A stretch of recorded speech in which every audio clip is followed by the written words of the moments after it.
નમસ્કાર ખેડૂત મિત્રો, આજે હું રત્નાના મુવાડા તાલુકો ઠાસરા જિલ્લા ખેડાના પ્રગતિશીલ ખેડૂત એવા વિજયભાઈ રાવજીભાઈ સોલંકીના ખેતરે આવી પહોંચ્યો છું અને એમણે તમાકુનું વાવેતર કર્યું છે. તમાકુની અંદર છેલ્લા 2 વર્ષથી એ જેયુ કંપનીનું વિટાગોલ્ડ વાપરે છે. આનાથી પહેલાં એ નહોતા વાપરતા. તો વિજયભાઈ, આજે તમાકુમાં અત્યાર સુધી તમે છંટકાવ નહોતા કરતા અને ગઈ વખતથી આ વખતથી તમે આ વિટાગોલ્ડના છંટકાવ કરો છો, તેનાથી ફાયદો શું રહે છે?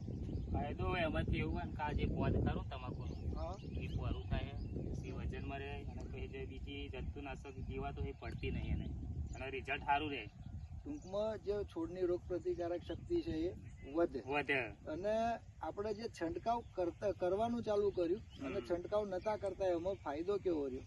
પેલા કરતા તારે ફાયદો વધારે રહે. છંટકાવ નતા કરતા એનાથી તમાકુ તો એવો વિકાસ થાય જ નહીં. એટલે છંટકાવ કરવાથી વિકાસ વધ્યો અને પેલા કરતા ખાતર પણ ઓછું થયું, ઓછું નાખો તો ચાલો. ટૂંકમાં વિટાગોલ્ડનો ઉપયોગ કર્યા પછી અત્યારે તમે જોઈ શકો છો કે ભાઈ પાનાના વિકાસ પણ સારા છે અને આપણે આ જે છંટકાવ કરીએ છીએ એનાથી જે જનરલી